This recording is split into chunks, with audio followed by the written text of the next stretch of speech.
Cuando el presidente de los argentinos, Alberto Fernández, te propuso ser embajador, Sí. ¿qué fue lo que pensaste? Bueno, yo venía conversando con Alberto desde hacía tiempo ya, ¿no? Y habíamos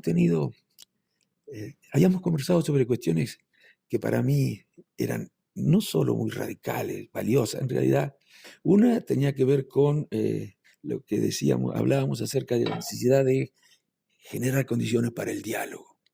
Lo malo del diálogo no es que no exista, si vos querés, es que también es malo, sino las razones por las que no existe el diálogo. Vos no dialogás cuando tenés una desconsideración, una opinión muy negativa, desprecio por el adversario. Y no es bueno que existan ese tipo de opiniones acerca del adversario. La falta de diálogo es muy malo. Raúl Alfonsín decía, cuando no hay diálogo en política hay violencia. Y es así, efectivamente.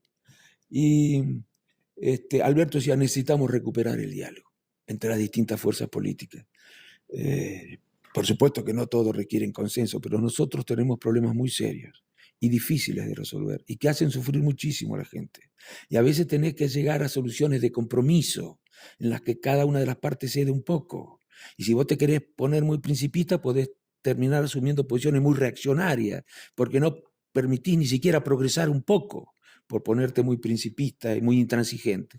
Yo creo que una de las virtudes del estadista es precisamente saber hasta cuándo puede confrontar, pelear y tirar y cuándo debe aflojar un poco para arreglar. No es fácil comprender cuál es ese momento, ¿no? Pero esa es una de las virtudes del estadista.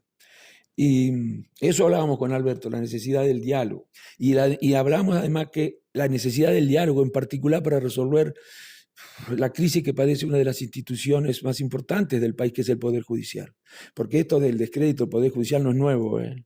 Y la responsabilidad de este descrédito es de la política. No hemos sido capaces nosotros de hacer las cosas de manera tal de que la gente no tenga ninguna duda acerca de la independencia con la que puede efectivamente actuar el Poder Judicial. Independencia no solamente de otros poderes del Estado, independencia también de poderes fácticos, de poderes económicos. Bueno, tenemos que garantizarle eso a la sociedad. Si no lo hacemos, no solamente desconfiará del Poder Judicial, sino también desconfiará de los políticos. Y eso es muy, muy dañino, le hace mucho daño a cualquier país. Y del otro tema que hablábamos, en esto ya tal vez algunos no coincidan con esto, algunos no coincidan, hablábamos con Alberto de la necesidad de abandonar la filosofía que había orientado la gestión de gobiernos de Cambiemos. Para Cambiemos, lo mejor que podían hacer los gobiernos por la economía de un país es no meterse con ella.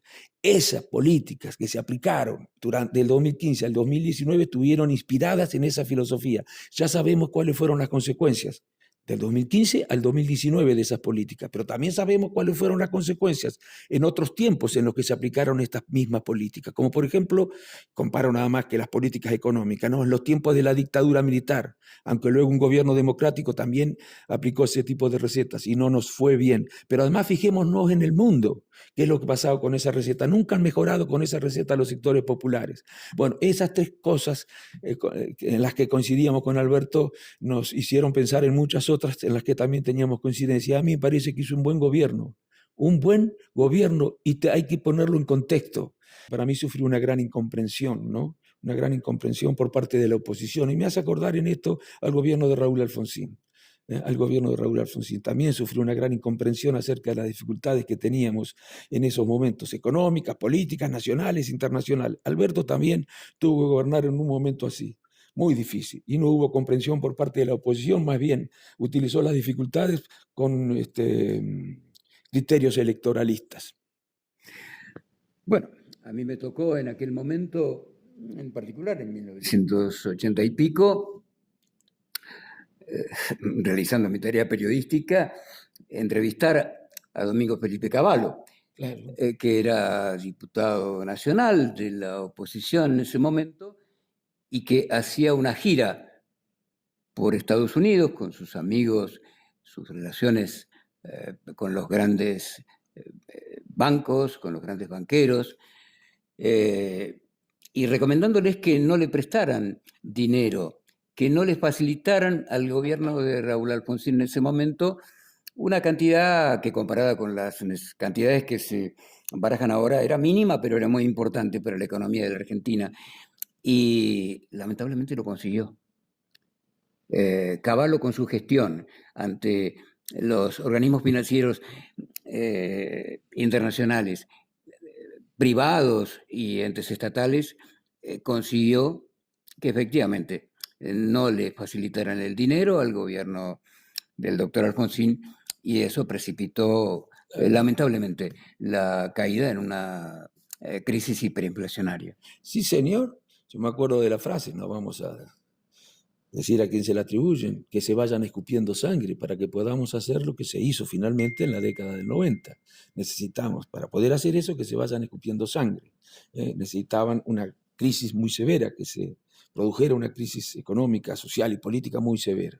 Bueno, lo consiguieron. Bueno, yo creo que, yo no puedo decir que hoy, no sé, alguien haya hecho un trámite ante el fondo o ante los estados que pueden influir en el fondo similar. Pero sí no veo que se sumen a los reclamos que hacen otros países a favor de la Argentina, sobre todo en este momento, a favor de una revisión. Ya el acuerdo que había firmado el gobierno de Macri, que era muy malo, no lo hicieron a propósito, creían que estaban haciendo lo mejor seguramente, pero un gran error. Fue un gran error.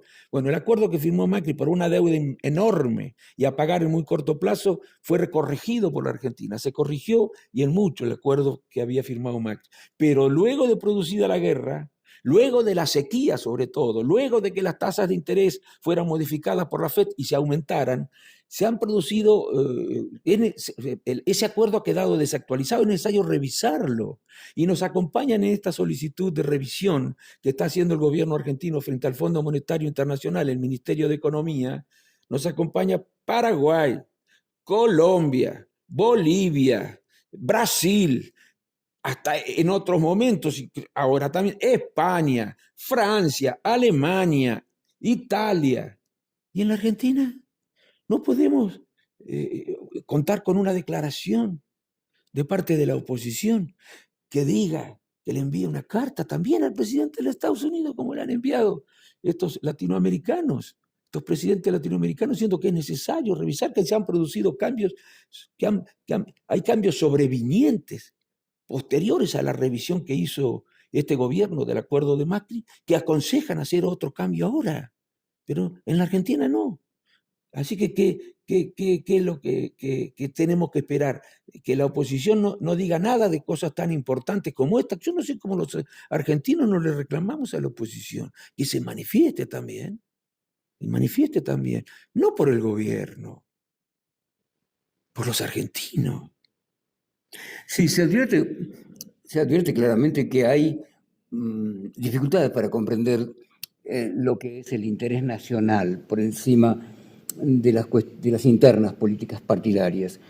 Nosotros estuvimos aquí, no quiero que te involucres en esto que voy a decir, pero nos tocó estar en España cuando la presidenta del PRO, que es candidata o precandidata a la presidencia de la República Argentina, me refiero a la señora Bullrich, sostuvo ante un auditorio que la aplaudió a rabiar, la Fundación Libertad, que preside el escritor Vargas Llosa, que había que dinamitar la economía del kirchnerismo. Esto fue una frase textual, pero ese dinamitar forma parte de un lenguaje que se viene utilizando desde esas fuerzas políticas hace bastante tiempo. Sí, claro, bueno, yo no puedo creer que se utilice ese lenguaje, porque es un lenguaje impropio de la política civilizada, de la política con mayúscula.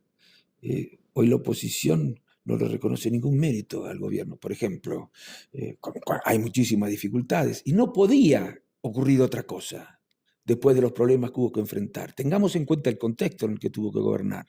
Todos los países del mundo sufrieron y en muchos sentidos. En España, por ejemplo, el año 2020, con la pandemia, el PBI cayó 11 puntos. En Argentina cayó 9 y pico, pero todos los países vieron aumentar el desempleo, vieron aumentar sus deudas, se generó inflación, cayeron las inversiones, se detuvo el comercio internacional. Todos los países sufrieron y por supuesto nosotros sufrimos, porque teníamos una deuda extraordinaria. Esa quizás es la peor parte de la herencia del anterior gobierno, pero además tuvimos una oposición que no comprendía demasiado las cosas Y no me parece que haya que ignorar, por ejemplo, que a pesar de todo se registró récord las recaudaciones están por encima. Recaudaciones son recursos del Estado para poder destinarlos sobre todo a los sectores que más necesitan las prestaciones de servicios por parte del Estado. Mejor dicho, récord no, recaudación superior a la que existía en el anterior gobierno, exportaciones que son superiores a las que existían en el anterior gobierno, actividad industrial superior a la que existía en el anterior gobierno antes de la pandemia, inversiones superiores a las que existían en el anterior gobierno. Claro que no se nota porque hay una gran inflación que ha hecho caer el poder adquisitivo de los salarios. También había caído en el gobierno de Macri, 20 puntos había caído. También se había duplicado la inflación en el gobierno de Macri y la iban a resolver de taquito. Y yo no creo que cuando Macri decía esto lo dijera por demagogo. Él creía realmente que era fácil, que las cosas, que gobernar era muy fácil, que solamente... La inflación la resolvía en un abrir y cerrar de ojos. Cerrar de ojos, y que lloverían las inversiones, iban a llover las inversiones, y que no hay nada peor que el que no sabe y cree que sabe. Y creían que gobernar el país es como manejar una empresa. No, no, son cosas muy distintas. Gobernar un país y manejar una empresa. Yo me acuerdo que decían, no, los problemas que tenemos los argentinos tienen que ver con el hecho de que los políticos son ignorantes, no saben, les falta mundo, no no han estudiado en las principales universidades, ¿no? Y bueno, y que el día que llegaran quienes no eran políticos y que hubieran hecho todas estas cosas que ellos le echaban de menos en los políticos, los problemas se arreglarían. Bueno, llegaron un día, llegaron en el 2015 y en el 2019 perdieron las elecciones. Y no porque le fue bien, porque no le fue bien. Por eso la perdieron, porque no le fue bien. Y no es que no le fue bien porque no querían que les vaya bien. Ellos querían hacer las cosas bien. Pero bueno, la receta que se aplicaban era una receta que no podían sino tener las consecuencias que efectivamente tuvieron. Por eso yo le digo a la sociedad, por favor, sobre todo a los sectores de la clase media, a los sectores del trabajo, a los jubilados, a los empleados públicos, a los docentes, a las enfermeras, bueno, que tengan, que voten pensando en sus intereses y en el interés general, ¿no? Y yo creo que no hay nada que esté por encima. A ver, es que un elemento importante del interés general tiene que ver con la necesidad de generar bienestar en toda la población, ¿eh? Y eso no lo hace el mercado. Y eso requiere de la política. La política se puede equivocar también, claro que sí, como se equivoca el mercado. Pero yo creo que existen más riesgos de que el mercado se equivoque que de la política se equivoque, ¿no?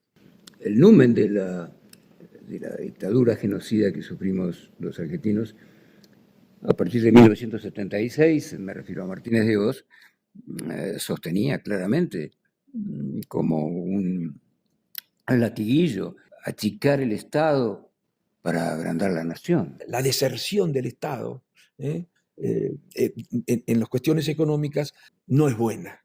No, no, no, lo demuestra la historia. ¿Cuándo se han producido los progresos de los países? El progreso social, el progreso industrial incluso, porque ningún país empezó siendo un país industrializado, se hicieron países industrializados.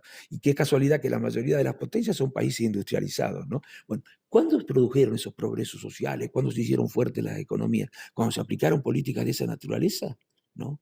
Cuando se aplicaron políticas que tenían una fuerte presencia de políticas económicas con una fuerte presencia del Estado, alentando y promoviendo determinadas actividades.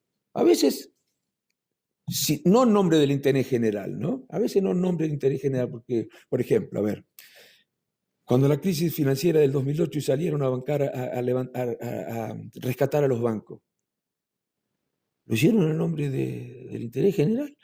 Tenemos la idea de que el neoliberalismo rechaza el Estado. Lo rechaza mientras no lo necesite. Había un grupo de corporaciones que están muy interesadas en que el Estado no se meta, porque entonces son ellas las que deciden cómo se organiza la economía, cómo se distribuye el ingreso, cómo se pagan los impuestos, pueden influir mucho en las corporaciones. Ahora, cuando esas mismas corporaciones que están contra el Estado necesitan del Estado, ahí sí piden que el Estado intervenga, ¿no? Como ocurrió, por ejemplo, con la crisis financiera del año 2008, o como ocurrió, por ejemplo, con la pandemia, que salvó el Estado a muchísimas empresas. Y hay otra vuelta de tuerca respecto a esto que señalas con respecto a las corporaciones y su relación con el Estado. cuando las grandes corporaciones, me refiero a las grandes corporaciones, las que ejercen prácticamente la gobernanza mundial, Claro. cuando ellas, cuando quienes las representan, ponen a los gobiernos, entonces están absolutamente de acuerdo con las políticas del Estado. Exactamente. Pero el asunto es que los gobiernos no ponen el voto. Entonces deberíamos estar aplicando políticas que son las que quieren las mayorías, cuando son las gobernaciones las que, deciden a través de la influencia que tienen sobre los parlamentos o sobre el ejecutivo de la política, la democracia se degrada. La democracia es un régimen en el que no solamente la gente elige quién los va a gobernar, sino que elige en función de programas, y esos programas tienen que ser cumplidos. Así que bueno, que no se extrañen entonces algunos dirigentes políticos con un gran compromiso con la democracia, si ven que emergen esos liderazgos de los que hablamos antes. Y no van a detener, insisto, esos liderazgos con discursos moralistas y defendiendo el statu quo. A la gente hay que decirle que se han cometido errores. Se están dando cuenta ahora de que se han cometido errores. Ahora, por ejemplo, en Europa se empieza a hablar de nuevo de la necesidad de industrializar. Se arrepienten de haber promovido la deslocalización, la desindustrialización en Europa, haber enviado las fábricas que existían en Europa y en Estados Unidos a Asia. Ahora se arrepienten y quieren revertir el proceso. Y en Argentina todavía estamos discutiendo si hay que industrializar o no. Y en todo caso, si a esa decisión la tiene que tomar el mercado o la política. Por favor, Dios mío. A ver si nos damos cuenta. Esta decisión la tiene que tomar la sociedad a través de sus representantes, los que elige a través del voto. La política la tiene que tomar.